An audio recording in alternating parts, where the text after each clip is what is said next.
Kong Skull Island was a movie we all went and saw today, and we're here to review it for you on World Class Bullshitters. I'm your host, Jeff Hicks, and with me tonight is the last standing Samoan Nick Udom. Jiggity woohoo. And back by request, Joel Hastings. We're all going to die here. So before we get started, Joel, I just want to let you know that we had about 3 listeners ask where you were on this past week's show. So, here, listeners, here's Joel in all his oldness. Where's that, Sonny? Get off my lawn. So, before we get into this review, guys, would you consider yourself King Kong fans? Or at least have you seen multiple Kong films to have an opinion on the series? Seen them all. Yeah, I've seen a few of them. I've seen the original, and I've seen the 70s version, and then I've seen a Toho Godzilla versus King Kong movie. Yes. And that's about it. And I've seen this new one. And I think this is my favorite one of all of them. Yeah, I have to agree. I mean, they really fleshed out the world completely to me, and they went balls deep, and were just like, you were very immersed in it very quickly, and you saw everything. I only have one serious criticism. Not even that it's a criticism, just as an artistic choice. I wish they would have made this in the very beginning. Okay, by the way, listeners, there's spoilers throughout this, so if you're listening and you don't mind spoilers, stick with us. And if not, we all liked the movie, so you got the general gist of it. But anyway, back what I was going to say, the only thing I didn't like, and it wasn't even like a dislike too much, when the 2 guys crash landed on Skull Island in the beginning and Kong appears for the first time, I wish they would have only showed his hands and not his face. Because I know they were trying to bookend it, zoom in into his eye both times, but I would have just liked the little, like a little bit of mystery. Oh, yeah, definitely. Yeah, I see that. Yeah, just a little bit of mystery until they got into good with it, though. Yeah, until they got into the story and really showed him off. Well, speaking of the story, it starts out in 1944, I believe, correct? Or is it 40? Yeah, the war's still going on. So it's 1944. Yeah. So, Joel, you were about, 10 years old back then?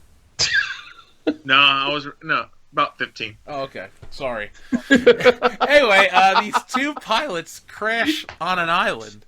One's American, one's Japanese, and they have a battle. They fight each other. And their battle continues through the island into the jungle. And they're about to kill each other when 2 giant gorilla hands appear, and we see Kong for the first time.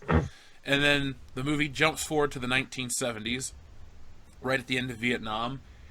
And the story is essentially John Goodman and his black sidekick commission get a group of soldiers and some mercenary. Well, he's not really a mercenary. Tom Hiddleston.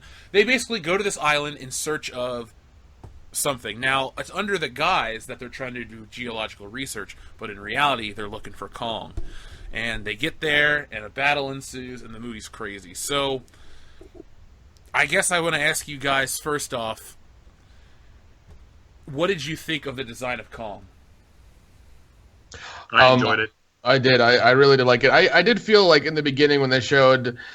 they do this really weird shot where they're pulling out and it looks like you're watching a TV and it's like old timey 1960s TV or whatever, and you see John Goodman in the taxi. I felt like whenever they did those old timey shots, it felt like the beginning of Watchmen to me a little bit. So that means Cuck and McNeese is gonna love this movie. Like, that's what I felt watching those old, whenever they did the film reel stuff, I felt it was like they had copied the Watchmen style of those shots in those in those scenes. Oh, I see where you're coming from 100%. Yeah, because one thing I did love that, I mean, I really did love the very Vietnam soundtrack, the music, the feel of it. Like, I really loved that. Like, you felt like, this is Nam. This shit's going down. And I do love the shot they have of, the helicopters and the sun and Kong there. I want that as a fucking poster so bad. Dude, it felt very Apocalyptic Now. Oh, yeah. Oh, God, Have you guys not seen the Apocalypse Now poster for this movie? Yes, no. I did. I thought it was awesome. I have not seen it. Please send it to me. I'm gonna go out and say that I think it's the coolest movie poster in the last 20 years. I can't think of a better movie poster. Oh God, I may have to buy it or get it from the marquee or something. I considered buying it. It's that good. Let me pull it up for you while we're talking about this movie. Now, one thing I wanted to say real quick about Kong himself is, towards the end when they show him, like in the moonlight when he's getting ready to when he gets burnt up, that to me looked real. Like, I mean, yeah, the movie's CGI. I understand. Yeah, that doesn't make sense. But to me, that was like the best CGI shot I've seen in a movie in a long time. He looked real. Yeah. The CGI in this movie didn't look like CGI. They did a very good job. Took their time. It was it played well in the movie. Like it all looked like it was supposed to. Right. And the CGI wasn't like rushed like in Superman, Batman, to hide the fact that it was crappy.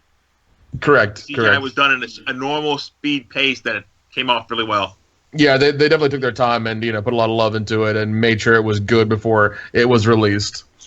This whole movie, hey Jeff, yo, the chick in this movie, she's the one playing Captain Marvel. Yeah. One thing I was thinking of the whole time is I never found her to be the most beautiful woman in the world, but her boobs were pretty nice in this movie. So I watched the movie they were CGI. I watched the whole thing about it. Like it took them 6 weeks, scanning, molding, and making sure they got it right. Like it took them a while.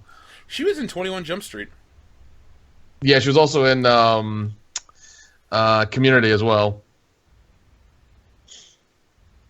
I've never seen Community. I just like her in 21 Jump Street, but I thought everyone did. I thought everyone did a great job. The beginning of this movie, when they first get to Skull Island, I was thinking to myself, "Oh man, the military is getting raped by King Kong. I feel really bad for him." Then towards the end of the movie, I'm like, "Fuck the military," No. Yeah, and I mean, Jackson. Oh yeah. Oh my God. Told you that's a cool poster. That is a fucking amazing. I'm going to own that poster. It's gonna happen. Yep, I'm buying that poster. It's just such a great composition. Oh, it is. It's fucking amazing. Also, the casting of this movie is insane. Yeah, everybody. I mean, you had huge stars like Samuel L. Jackson. You had John C. Reilly. You had Tom Hiddleston, Brie Larson, who's an Oscar award winner. Even the smaller parts. Yeah, Brooks, like the little Corey. Asian girl. Thumb is up right now. Corey Hawkins, who was Brooks, was also from Straight Outta Compton. So was another guy, Mills, Jason Michael. He was from Straight Outta Compton as well. Was he the guy that played Dr. Dre? No, I think he was Eazy-E. Okay, because the one black dude that went to Harvard, that was John Goodman's associate in the very beginning of the movie. he was the one who played Dr. Dre in Straight Outta Compton. That's where I know him from, because I keep seeing him on 24, and I go, I know this dude from somewhere. Yeah, that's where it's from. At first, I thought it was the famous Jet Jackson, and then I realized he shot himself in 2013, so it's not, whatever his name is, Lee Thompson or something like that. But no, this, god damn, it was such a well-cast movie. Yeah, I mean, and you pretty much know all those. You've seen all those people at least somewhere, and you know who they are. It's crazy, and especially Hiddleston, Samuel L. Jackson, John C. Reilly, John Goodman, having all those, all these, what I think are top players in this movie at once is insane. And a big chunk of the MCU. Yeah, definitely a big chunk of the MCU, and I mean, I always love seeing John Goodman because he's fucking phenomenal. He's just great at what he does. He's gotten better with Speaking age. of the MCU, I just felt like watching this, and they got Loki, and I felt like this whole time this guy was actually Loki, and he was setting up to bring Kong to the world just so he could say, "Deal with this, brother." If that was the fucking stinger at the end, I would have loved that shit. I would have been like, "Oh God, yes, God, yes."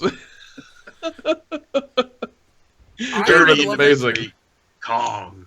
Oh man, yeah, and then he changes into his outfit or whatever. Yeah. Oh yeah, it's like Avengers, deal with this now. Oh, that'd have been great. That'd have been insane. I think the Avengers could have beat Kong within 5 minutes. Oh yeah, imagine Hulk versus Kong. That would be amazing. The Hulk would punch through Kong's leg, break his kneecap or something. Oh yeah, Kong would fall down and he could just pound him in the head. Oh yeah, it would be easy. I don't. There was that one scene with Kong. That guy pops out the grenades, and he's just not with Kong, but the Skull Walkers pops out the grenades. Yeah, just wait for that thing to fucking bite him so he can blow it up. Instead, they just whacks him with the tail and he blows up on the side of a mountain. Oh, dude, yeah, hilarious. You're like, oh, fuck, man? Yeah, but no, I do like that though because you assume that monster's dumb and he's gonna bite him and hurt him. I love that they kind of turned it around and it's like, oh, that thing's actually a lot smarter than we think it is. Well, the guy said it was cunning. Yeah, well, I mean, like it's one of those things that you can say it's cunning, but seeing it is different. Seeing it actually react to something, know that there's trouble, and let me be like, well, I'm not doing this. Like it's like, oh fuck. But no, I mean the movie was fun. I had a good time. It was long, but it wasn't like Transformers 4 long, where it's like I don't want to be here, kind of shit. I wanted to be there. I wanted to see it to the end, and I wanted more. I did not see Transformers 4 in theaters. You are lucky. Well, Joel moved away, so I didn't have to suffer. Oh, fuck you! Now we went to see what was that?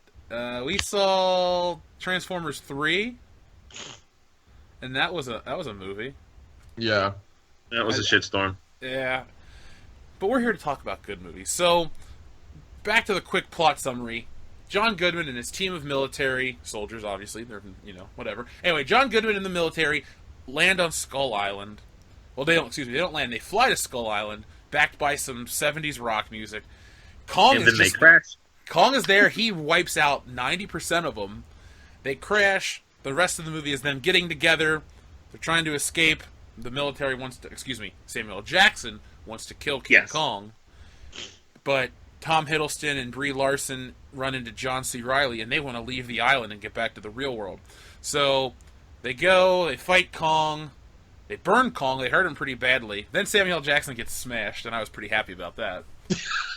That's the second time he's gotten killed by an animal. Let's just put it this way. Time. Let's just put it this way. Kong smash. Oh god! Because as soon as he got killed by Kong, I was like, "Oh man, there goes the shark again." I've never seen that movie all the way through. I mean, not really missing much. It's kind of like it wants to be a Jaws ripoff, but it never was. That was a good scene, though. It was because Samuel Jackson makes his speech and then just like gets fucking eaten. I've seen that clip online. Like I've seen the opening where Dr. Selvig from the Avengers gets his arm bitten off and he just lays there bleeding. Yeah. I don't like shark movies. Sharks are the one thing I can legitimately say I'm afraid of. I just don't like sharks. Luckily, I'll never run into one. Very true.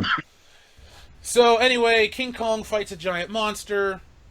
The characters get away, and that's the general plot. So now we're going to get into more in-depth shit. So I'd like to talk about John C. Reilly's character. So John C. Reilly was the character from the very beginning of the movie who crash-landed during World War II on Skull Island and fought the Japanese guy. You find out that they can't shoot worth shit.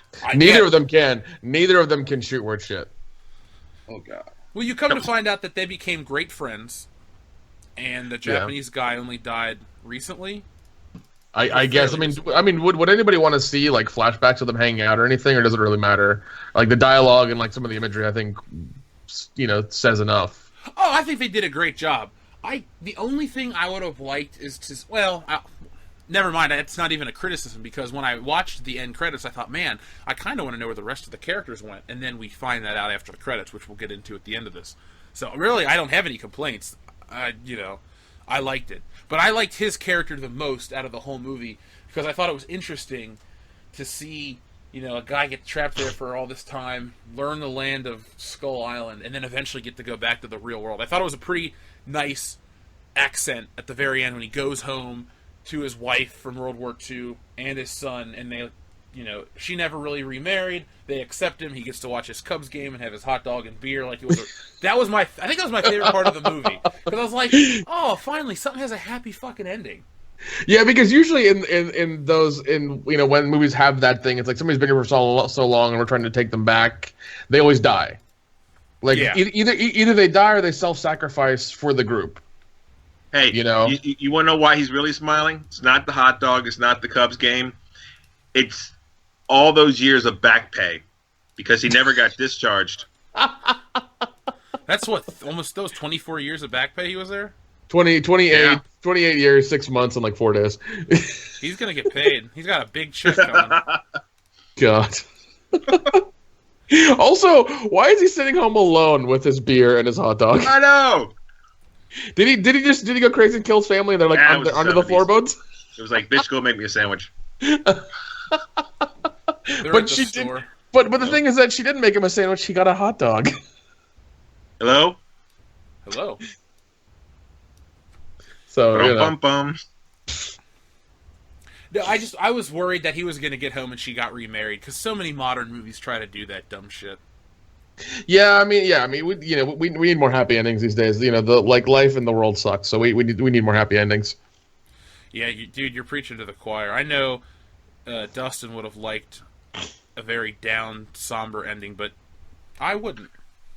No, I mean, I'm glad they went happy ending with it. Whoever made it home, and it was good. And I really do like the whole like film aspect of seeing him go home and everything. I really enjoyed that. That was good.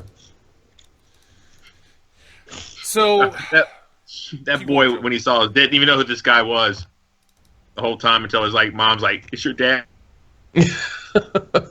how would you react in that situation? Where's my birthday presents? It's Oh my good to You know you little have a late heart, Joel. bitch. Where are my birthday presents? Where have you been? Why I'd be don't like- you love me? You Well, missed my bar after he, mitzvah. after he explains that he was trapped on a fucking island with a giant gorilla or a giant ape, I'm pretty sure his son understood, like, okay, well, there's plenty of time to make up for this. True. Yeah. Oh man. I mean, even like I would have liked a few more monsters though, like a few more of other creatures on the island, just like 3 or 4 more. Yeah, I thought there was a in the middle of the movie it was a little thin. Like, I thought the build up to getting to the island was perfect. It made sense because a lot of times these people going on these crazy expeditions just kind of happen and it feels kind of hollow. Yeah, I do love Samuel L. Jackson's speech during like going through the storm. I loved that. That was good. I liked how it was narrated over silence and then boom. Oh yeah, it was so spot on, so into his character. I loved it. This is one of the few Samuel L. Jackson movies where I was really happy to see him die. Yes. His character was so fucking annoying. Because I was like, dude, you're a piece of shit. Yeah, and I mean he played it well. He played it very well. Yeah. So, did you guys have a Yes, he favorite did. character? I kept talking about John C. Reilly being my favorite character. Actually, Loki. Loki. I'm Let's going see. back, it was Loki. It's all set up. The Avengers. I liked Silco. Which one was he? The guy with the red bandana? Yeah, he was the kid. I liked him. He did a good job. I don't think it's bizarre for a popcorn movie. I'm using quotations like a summer type of blockbuster in the middle of the end of the winter to have such a strong cast. That's why I think the Marvel movies work the way they do because you get you fucking front load it with these great actors that do great performances, like the Avengers. If you had shitty actors playing all those roles, that movie wouldn't have made $2.5 billion and been the juggernaut. Oh, that very it was. true. Very Kong, true. Skull Island had true. great effects, great action, and great acting, and those together made a really awesome movie that I hope this movie makes way more money than they ever expect because that stinger at the end, goddamn, I was so excited. Oh, I'm so happy I fucking stayed and was the idiot who stayed and watched it because as soon as it came on, I was like, and as soon as I watched it, it ended. I was like, oh fuck. I'm not trying to sound like I have any clairvoyance, but I honestly thought the whole time that that's what we were going to get, and I didn't read anything online. I'm just thinking to myself. I remember hearing something towards that avenue way back for this movie, and it was like in the infancy of it, it being announced and its production and the date that it was going to come out. Like I remember hearing something about it, but I never took it, with any sort of credence or anything. I just thought it was like take it with a grain of salt. It might happen, it might not, whatever kind of thing. Well, goddamn, I'm happy it did happen. Yeah, I made sure there was a post-credit scene by looking it up online. That's Not good. the scene itself, that it had a post-credit scene. Oh, of course, yeah. Man. Somehow I caught online that there was one. Somebody said stay after Kong, and I thought, okay, well, Nick and I were going to go see this, so I guess I'll stay. But surprisingly, everyone in my theater stayed. Not a single person left. Yeah, everyone in mine left. I was the only one there. There was about 5 in my theater. Yeah. We didn't have Well, many fuck people them. at my screening. Maybe 30 people. No, not even. Oh. Not even that. Not even. Yeah, I had less in mine. Maybe mine may have had 10, if not 10 or 12. Like it was real small. You and I also fuck those. went at Yeah, like 1:30 in 1:30. the afternoon on a Friday. Yeah. Everybody's at work. We're watching a fucking movie. Yep, because that's the way I like it. I love. Okay, I love for this show. Thank you. That song should have been at the end of this movie. Even though it came out at the end of the '70s, I don't care.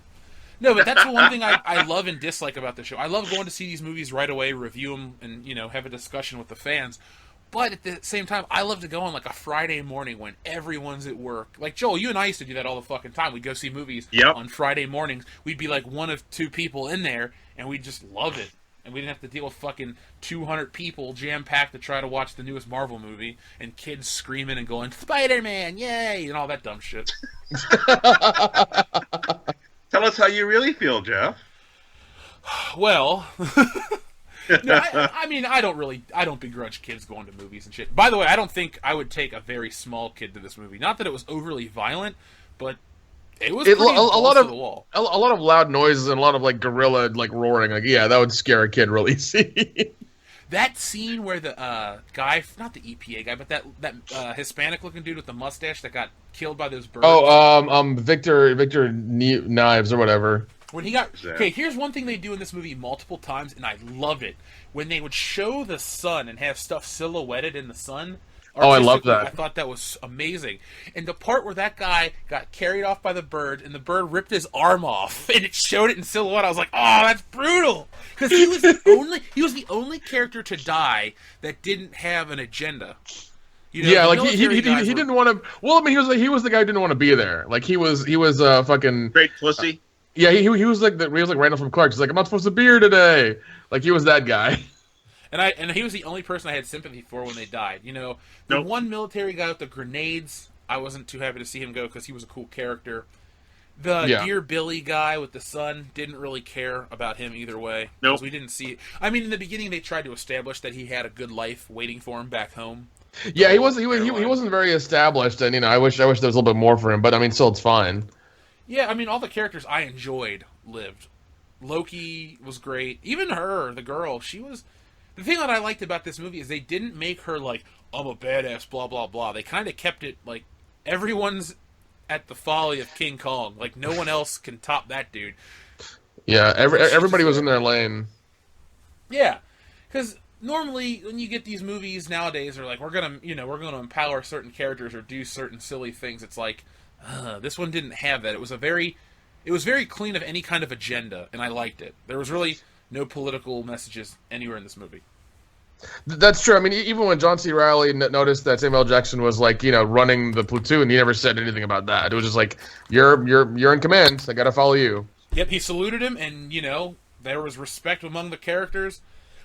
There was camaraderie between the soldiers too. Like, Joel, you're in the military, so you know this. But when you guys were all, you weren't really at war, but when you guys were out at sea and shit, you guys got along for the most part, right? When you were working. Yeah. I mean, there's always those cliques still. But for the most part, we get along. I mean, whoever wrote this movie did a great job. The characters felt natural. There wasn't anything forced. I mean, yeah, it's a fantastical situation. I mean, we're talking about giant creatures and birds with razor-sharp claws and all this shit going on. But everything else was so grounded that it didn't, rip you out of the realm of believability.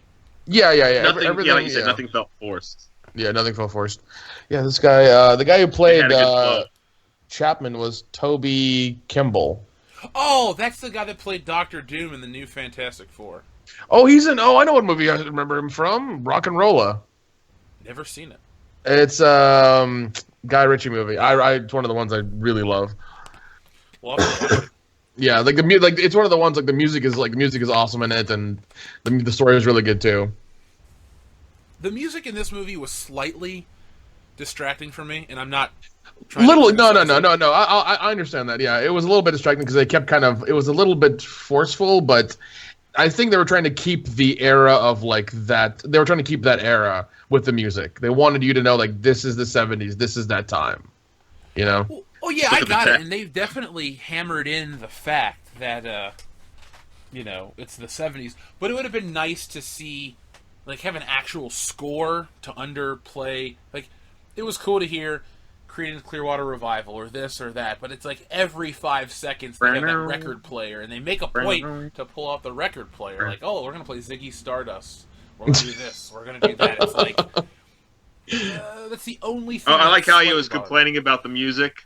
Don't you got swing? Big band. That would have been an interesting, like, 5-minute special feature on the Blu-ray showing him in the real world getting associated with all the new shit like color TVs and modern cars, civil rights. Civil rights. We don't say colored anymore. I'm glad Joel said it because I was going to. Thank you, Joel. Yeah, thanks, Joel. So, do you guys want to talk about the stinger, the final post-credit sequence, the thing that got me excited beyond excited? Yes. Okay, so if you're gonna see this movie and you don't mind spoilers, here comes the biggest spoiler. First of all, stay till after the credits. You have to do this. Yeah, and by the way, the credits are like 7 or 8 minutes long. They're fucking long. Yeah, they are. It's long, but just it's worth staying there for. But it's 8 minutes of time you can spend talking how much this movie fucking rocked. Or tweet about it, or Facebook about it, or you talk, or subscribe to World Class Bullshitters because you love us. What you could do is when you're waiting, tweet us, follow us on Snapchat, yeah, Instagram, or do us a favor and actually make some World Class Bullshitter calling cards and hand them out to the crowd. Yeah, that's how you can help the channel grow.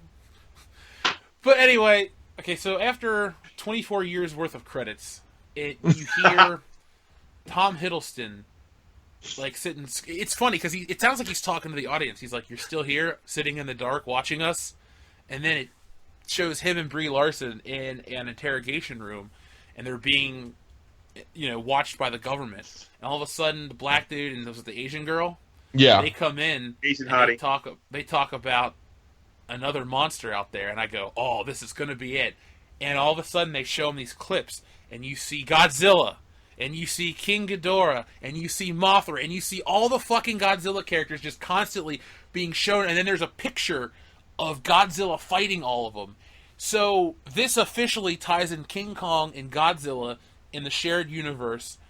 And I'm excited, Yeah, and you hear that Godzilla roar like at the end of it, and I was like, "Oh my god!" Yeah, I got goosebumps. I was like, "Oh my god, can it be 2020 so we can see the next one?" We had that long to wait. I have no clue. I just guessed. Yeah, I mean, like that's a fair guess. 2020, 2021, like that's a fair estimate. Because I know I'm in the minority, but I'm still waiting for a sequel to the last Godzilla movie. I fucking loved it. I don't care that it took 45 minutes to see Godzilla. I loved that movie. I thought it was great. I still have yet to watch it. I may watch it tonight now. Do you have it? Yeah. I can get it. I'll try to watch it tonight. Well, okay, because I would say if you have to, we can just watch it in Orlando together. I got the Blu-ray. I'll wait then. That's fine. I will wait. Yeah. That's perfectly fine. To remind me, that movie was great. I know a lot of Godzilla purists say it wasn't good, but if you're a Godzilla purist, you know that Godzilla doesn't show up till the end of the movies anyway. Not the end, but like every 5 minutes is not a new Godzilla scene. Yeah, the last third to the last quarter. That's what this movie did with Kong, though. They kept Kong the main character, and he showed up a lot. And I thought it was interesting to see him in his natural habitat. Because normally the story of King Kong is he's ripped from the jungles of Skull Island and taken to New York and put on to, be used to put on a show and all this shit. This time, we had to see him be king of the jungle.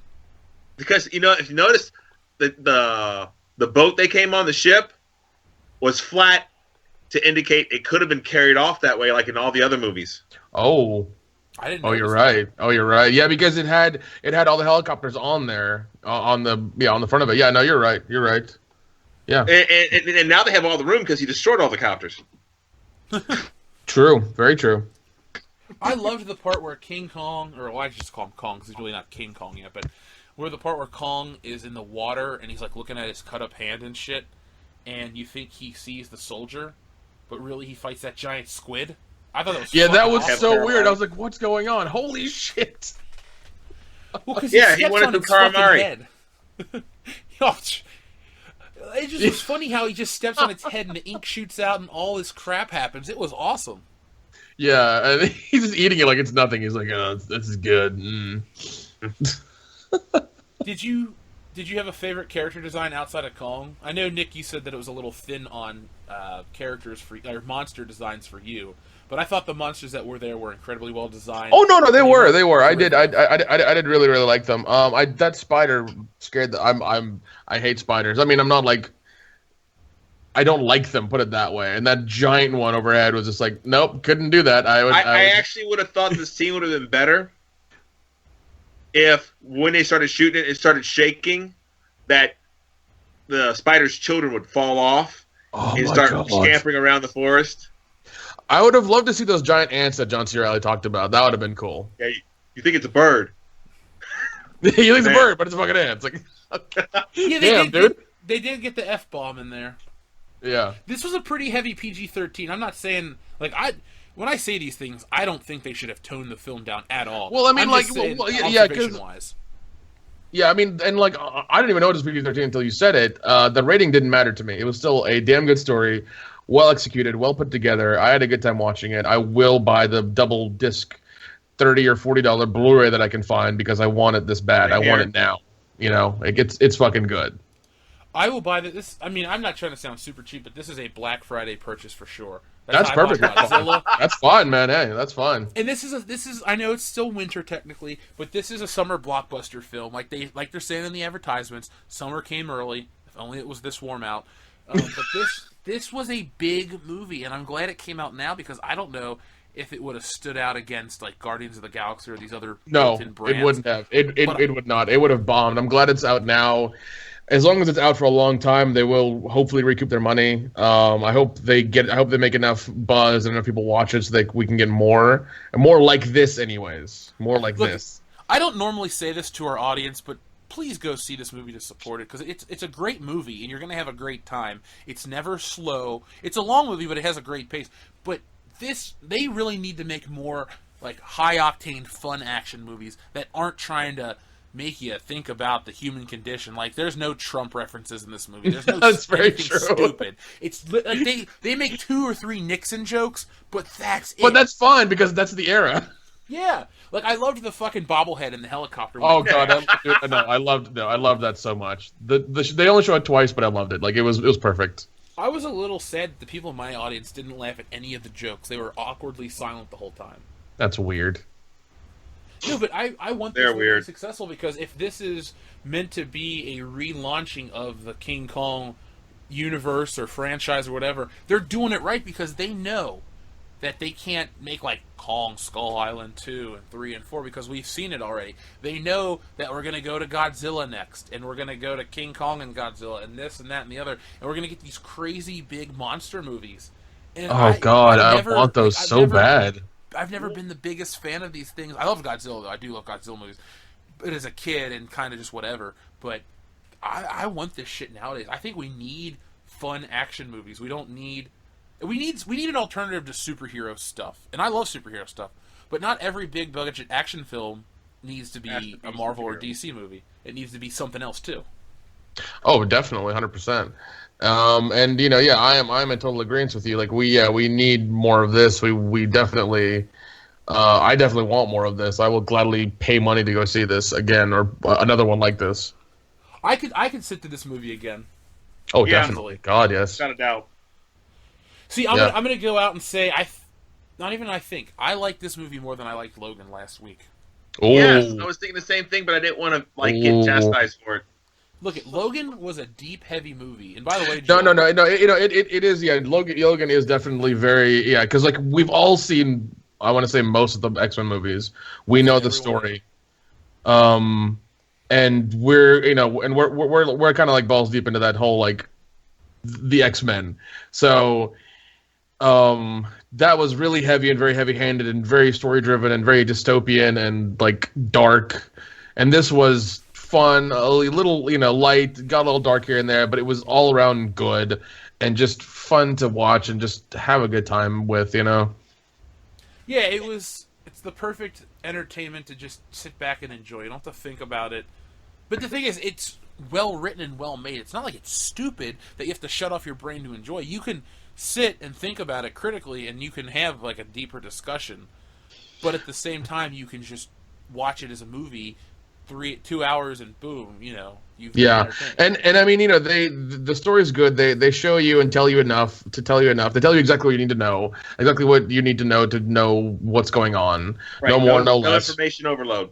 Yeah, no information overload. It's just like, here's what's going on, here's what's going down, here's why he's here, here's why he's important, and that's it. That's it. I felt bad for him when they burnt him up, though. Yeah, I had no idea what was coming. Like, I had no idea if he had like missiles or he was going to shoot them from all sides of this lake or whatever. And then like he just chucks in his torch and it just poof. Oh, insane. Yeah, I mean, it's funny how they gave Kong such a character for not ever speaking or doing anything. Just kind of. Yeah, I mean that's how good it is. That's how good they executed the movie.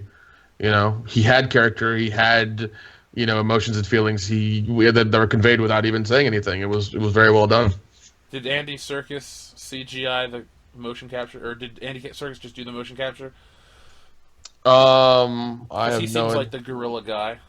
Actually, Tom, on IMDb, Tom Kimball was Kong. It looks like, or at least the voice or something. I don't know, but he's credited like that. I thought the motion, like the way, because there's a lot of CGI in movies that looks like aesthetically good, but it moves stupidly. Like they don't have enough weight behind it. Like the first Spider-Man movie has a few shots where he looks great, but he doesn't move naturally. This movie felt natural. Like Kong didn't move. He didn't look weightless. He looked heavy and powerful, and the way he moved looked realistic. It was so well made. Mm-hmm. Yeah, I agree. But that Stinger, man, I am beyond pumped. Like, oh god, yes. If somebody said, what are the 5 most movies are you excited for? I'm gonna say Infinity Wars 1 and 2 because I fucking love the Marvel movies. I'm more excited for this new King Kong movie than I am the next Star Wars movie. I just don't care anymore about Star Wars. They've ruined it for me. Yeah. This is something to get excited for. Oh, definitely. Yeah, and once again, I hope it's done by the same people. And it's the same type of story, same writers and everything. That's this way. It's not like inflated or bad or it's bullshit or whatever. I just hope it's like that they execute it the same way. Did you guys get the trailer for the new Planet of the Apes movie? No. I've seen it before. I think I saw it when I saw Logan. Oh, okay. Have you seen the trailer there, Joel? Yeah. What do you guys think of that? I was skeptical of the first movie when it came out. Because I am a giant Planet of the Apes fan. Like I've got them on Blu-ray and VHS. I got the books and everything. I love those movies. And is that why you're Jeff's friend? Ha ha ha! You motherfucker! I'm gonna stab you in Florida. Oh damn! Actually, no, I'm not. I'm gonna slightly pat you on the back. That hurts alone. No, and like the one, like I was really like I really got fucked over by Tim Burton with that one. And then when the new one came out, I was like, is it good? Is it like cohesive to the story? Does it make sense? And it did. The new one made sense, and I kept watching them. They all make sense. They all add up to what's going to happen, and I really enjoy them. And they're all like they've all been good, and they've all been going along with the story. So I'm excited for the new one. I think it's funny how we're talking about Planet of the Apes, King Kong, and Godzilla, franchises that were all big before we were born. That includes you too, Joel. Damn. No, seriously, those are 3 franchises that came out years before we were born, and we're so excited about them now. How are those franchises that were never as big as Star Wars or something so much better than what Star Wars has become? I think because driven bullshit. Oh God. I doubt it's that. I think what it is that they've had time to they've had a super long time to settle and be good, and everybody over the generations has watched the old ones and absorbed them and liked them, and they've recently seen a resurgence of that, and like, hey, we have these old properties, let's see if we can do anything with them, and they tried a couple movies and they've worked, so they're going to keep going. It's not like Star Wars where they're, it's like toys have driven it, and it was this giant phenomenon. Like, the other movies were good, but they weren't like blockbuster Star Wars good. They were good and they were revered and they were called classics, but they're not like Star Wars called classics. Yeah. That's the thing. I just find it funny how the roles have been reversed. Like for me at least, a kid that grew up loving everything Star Wars, toys, video games, movies on tape, all that shit, religiously knew the lines, and as an adult, I still love the old ones, but goddamn, King Kong, Planet of the Apes, and the Godzilla movies have all been great lately. Yeah, I mean, because it seems like they've bastardized those other franchises to the point where just like they've just raped them to death, and it's pandering, and it's forcing you to like them, it's forcing you to buy stuff, forcing you into being part of the conversation and wanting to watch them and talking to your friends around the fucking water cooler about it. But I don't fucking care. Like, if I don't like it, I don't like it, Yeah, be part of the conversation of this movie, because we're Yeah. getting a lot of talk about diversity in Hollywood. We're finally seeing different types of fucking movies, King Kong, or Kong Skull Island, is not like anything else that's out right now. No. I mean, yeah, Logan is a superhero movie, and but that's different too. I mean, Logan is a very heavy drama. Kong Skull Island is a lot of fun. Yeah, and John I mean, Wick is crazy. Yeah, and it seems like they're taking risks now with different movies, which is good. They took a risk with Logan by going R, and I'm glad they did that because it's such a fucking good movie that they did that with. They made it heavy, they made it dramatic, they made it sad, they made it, dark. I love that. Even this one, like, they went, even though this is PG-13, it still went a different. They could have just killed Kong entirely with the Peter Jackson one. But they did, and they decided to do Skull Island, and I'm glad they did. It's awesome. Yeah, fuck that Peter Jackson movie. Talk about overhyped movies. Oh, God.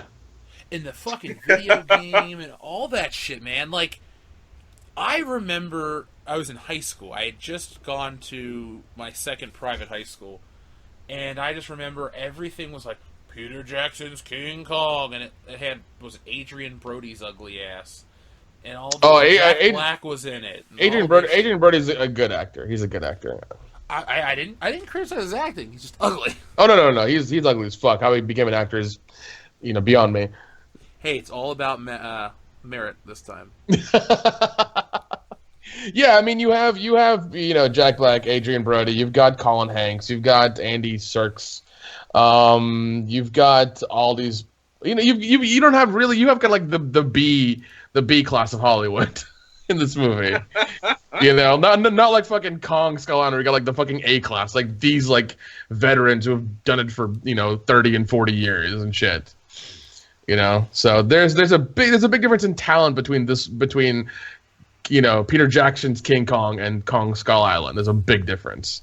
Because Peter Jackson just remade a classic, and I'm not really against. Okay, certain movies don't need to be remade because technology cannot improve upon them. I was cool with like the '70s King Kong because I liked that one. It was the first one I saw, but I liked that movie as a kid. I thought it was cool. I thought it was different. To watch King Kong from '33 is a little hard.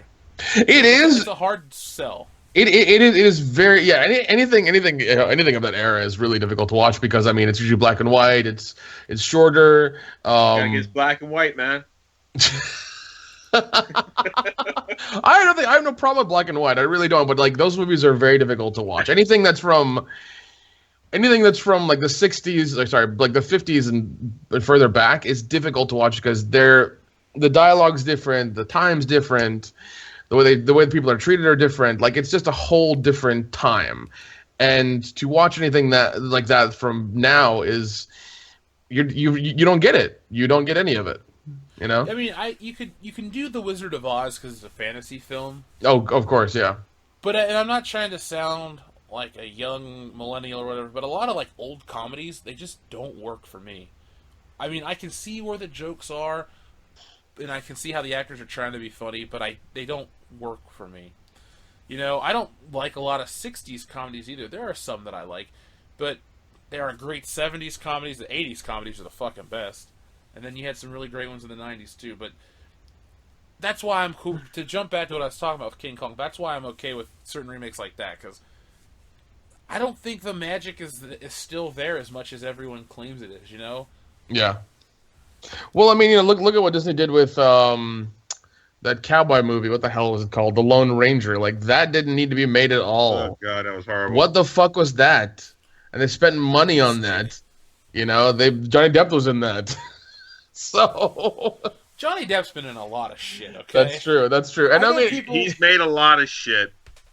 I know people love him and stuff, but if you look back on his career, not until about Pirates of the Caribbean was he making a lot of big budget movies. He was always on the fringe of making weird shit, and women just found him attractive, so that kind of kept him going.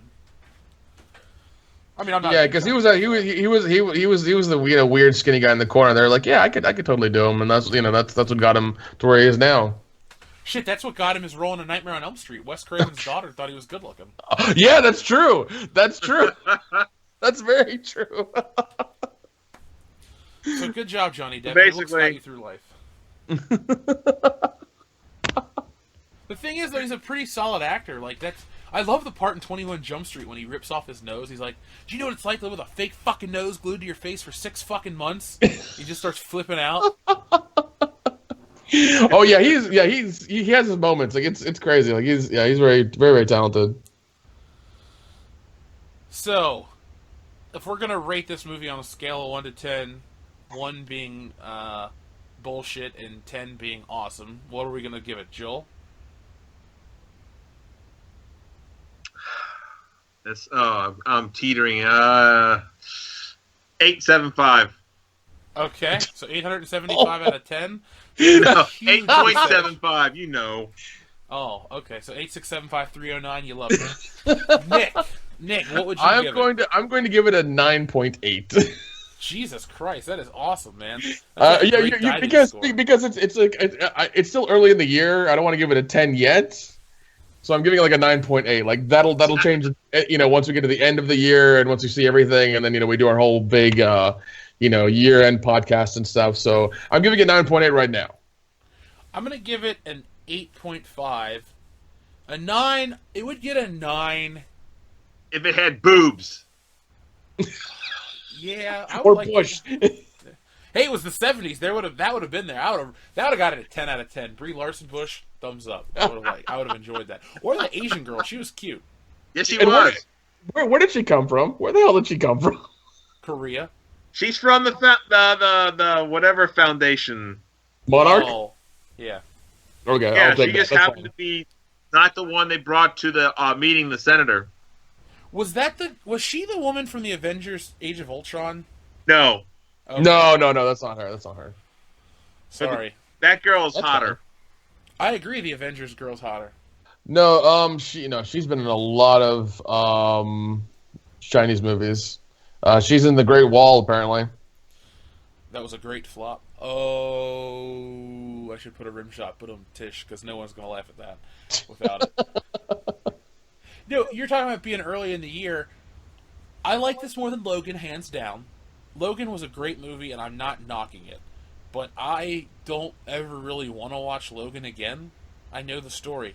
Kong was fun. Kong was something I could rewatch with multiple people and enjoy every time, because the military part was fun. It makes sense that it would be the military. The Vietnam era is interesting because normally we kind of gloss over Vietnam movies.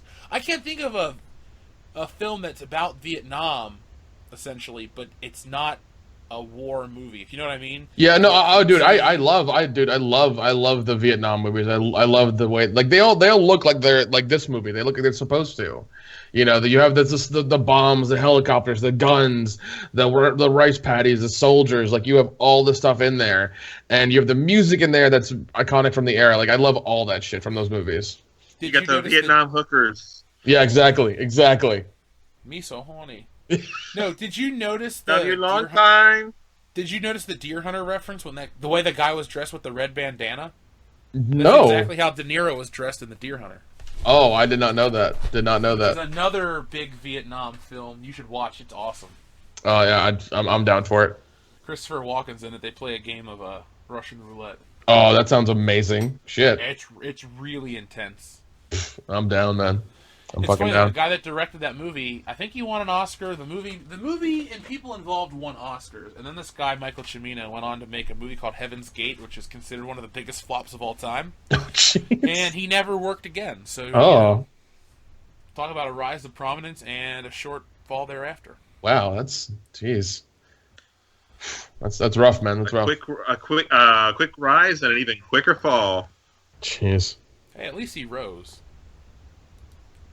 So, that was our review of Kong Skull Island. Please go out and watch this movie because, you're going to help create some awesome movies in the future. This movie deserves your $10. It deserves your 3 hours.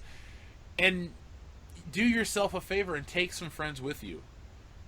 It's a movie that it's better with a big group. I think if all the bullshitters went to see it and we were, laughing and cheering and shit, it would have been an even better movie-going experience. Oh, definitely. But for me, being by myself in the theater for 3 hours, Yeah, especially because I was there. Time. Yeah, because you would have been going like, "Oh my god, I would have done this," and I would have laughed my ass off. Dude, he would have been jerking off to that sand chick.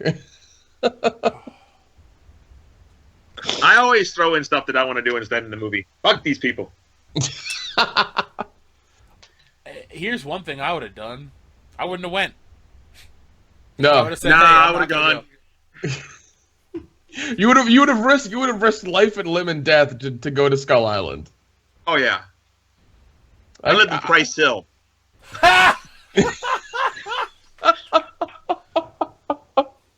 The threats are small. Oh god. I would have went and I would have stayed on the boat. Yeah, just stay on the boat at the edge of the fucking storms. Like, yeah, I'm just gonna stay here and enjoy this. It's fine. I'm good. South Pacific, we're having a good time. Yeah. I do wonder now, is this in the same continuity as the 2014 Godzilla? Because it's the same design of Godzilla. Yes, it is. Because So do remember, they said in the movie, the guy said in the movie that Kong is going to get bigger as he gets older. Because right now, if they went off, Godzilla would so kick his ass because Godzilla's like 500 feet tall. Godzilla was like, what, 200? Yeah, Kong was a lot smaller. No, the only reason I was wondering is in the 2014 Godzilla, I remember it being more like, oh my god, that's his first appearance in like a lifetime. But the movie would have only been like a 40-year gap. But if you remember, pictures... Good, Joel. Sorry, go ahead. Okay. All the pictures that they showed at the post-credit scene were cave paintings. Oh, that's true. That's very true. Well, Nothing I mean, they were cave paintings, and like the last one was like a prediction from, something. Yeah, but it was like basically there's been nothing to draw Godzilla back to the surface that needed him to be there, because Ken Watanabe was like, yes, he is a spirit of the earth to protect it. Yeah, you got to bring balance. Yeah, so Godzilla comes up, it's got to be something he's fighting. Mothra. And the other ones. Ghidorah. Remember, Mothra's not really like a villain. Yeah. It's an insect. It's a villain. Oh yeah. That's one thing about that island I would have said fuck you on is all the goddamn insects. Oh, my God. Yeah, me too, man. It's like, yeah, fuck that. I'm not doing this. I'm not getting some fucking weird disease to bring back and, like, Nick, when you're talking about the spider, I don't like spiders. So I was happy to see that thing get killed. Yeah, and I mean, seeing how big it was, I would have like pissed and shit myself immediately. It would have been like looking up and seeing spiders, like, nope, I'm done. I'm just gonna curl up right here and cry. That's why I told you I wouldn't go on the island. I would have just chilled on the boat. I don't like the outdoors as it is. So Jeff is not a fucking adventurer. I'm not gonna be Indiana Jones. I'm not gonna be, Loki from this movie. I'm just gonna be the dude that's out there in the boat chilling, maybe a couple drinks. You're gonna be the one on your Nintendo Switch waiting for us to come back if we ever come back. Yeah, be like, hey guys, I finally beat Zelda. Great, we saw a giant ape. Oh, well, I guess we both had a fun weekend, you know? You know what? Here's the one thing I have an issue with now that I think about it. Fine, they find out about Godzilla and the other monsters, but you can't bring their characters into the fucking Godzilla movies in the future. They're old as fuck. So they It's like 30 years in the past. 30. Well, here's what I'm thinking they're doing. I think they're going to erase the other Godzilla movies and start over with this. Well, Nick, if you watch the 2014 one, they already did that. Okay. Like, so real quick, the movie takes place. It starts out in. It shows it in the 50s. That Godzilla movie starts out just like this King Kong movie, like the same type of title sequence, where it goes through history and it shows how Godzilla was created. Oh yeah, he was created through a nuclear blast, and no, the one that was created in a nuclear one from the newer one. He's always been around. all the Mutos. Yeah, sorry. Gotta understand, dude. I'm going off the original Godzilla lore. Yeah. Anyway, Nick, they rebooted Godzilla in 2014, and it's awesome. Like, I don't know what else. I know why people shit on this movie. Like, I don't get it. Yeah, I mean, I'm not really a big Godzilla fan. Like, I know about them; they're okay. But I have not seen the 2014 one just because, like, I wasn't a fan. But I'm open to watch it and open to to see it and see how it is. I got no problem. You'll enjoy it. Yeah. Indeed. Yeah. So, Joel, I was just looking at some of our. By the way, our Logan review is doing pretty good for a review. Our reviews on average get like 600 or 700 views, which is shit. But this one got 1,200 in a week, so that's pretty good for us. They heard I was back. Yeah, actually, one of the people said Joel is Joel's back. Dead. Back again. Yeah, they said I Tell said your Joel friends. or something. Joel doesn't die. Joel is the ever living. Yeah. I'm fucking Mumbra. Oh God. So many people said they loved that movie. So, people, if you enjoyed Logan, go out and see this movie. It's the exact opposite, but it's still fun. It's great. Just as well acted. Maybe better because Logan had less characters. This movie had like 10 characters, and they were all great. It didn't dilute it. Put it like that. True. Very true. So that has been our review. Thanks for watching. Before you leave this video, though, please give it a thumbs up. Leave a comment and subscribe to our channel. We're doing incredibly well, and we want to do even better. So thank you for all the people that support us each and every week. And if you're new, welcome. By the way, check out incarnate-studios.com. Pick up an official World Class Bullshitters t-shirt. It helps the channel grow. It makes you look cool. I'm not saying you're going to get laid, but I'm not saying you're not going to get laid in that t-shirt. So whatever. I've seen people check out our shirts and go, that's a cool shirt. Where'd you get it? And I said incarnate-studios.com. Don't forget the fucking hyphen. And they went and they got the shirt, and it was good. Yeah. Also, we have a podcast every week, World Class Bullshitters. Check it out. Last night we recorded episode 63. It's about some Star Wars rumors, the triggering, and we play a couple games. So it's a lot of fucking fun. And if you want to get involved, you can email us at worldclassbs@mail.com. The best mail. .com. Thank you. Also, we do have an Instagram as well, World Class BS. Follow us on there because we are going to WrestleMania in 2 weeks, 3 weeks. Yeah. Not even 3 whole weeks. We will be posting all kinds of shit on there. For the love of God, you need to be on there, and you need to turn on notifications so you can see all the weird, dumb, crazy bullshit we post. Stupid bullshit we post. And here's the thing, guys. Even if you're not a wrestling fan, don't worry. These videos aren't about wrestling. No, they're not. About 7 guys and 1 chick getting together and having the greatest week of all time. Seriously. If you like to watch people have fun. Yes, Dan's going to be in drag. God. No, but listeners, it's going to be an awesome time. And if you are a regular listener and you want to know what it's like to hang out with us, follow us on Instagram because you're going to see a different side of World Class Bullshitters. Basically, we're going to reenact very bad things over the period of 10 days. It's going to happen. I love that movie. It's a better version of The Hangover. Yeah. Yeah, that's what's going to happen. So a lot of incriminating stuff will be posted. It'll be fine. It'll be okay. That's okay. We'll just blame Phil. That sounds good to me. All right, folks, thanks for watching, and we'll be back on Thursday with the podcast. Indeed, we will.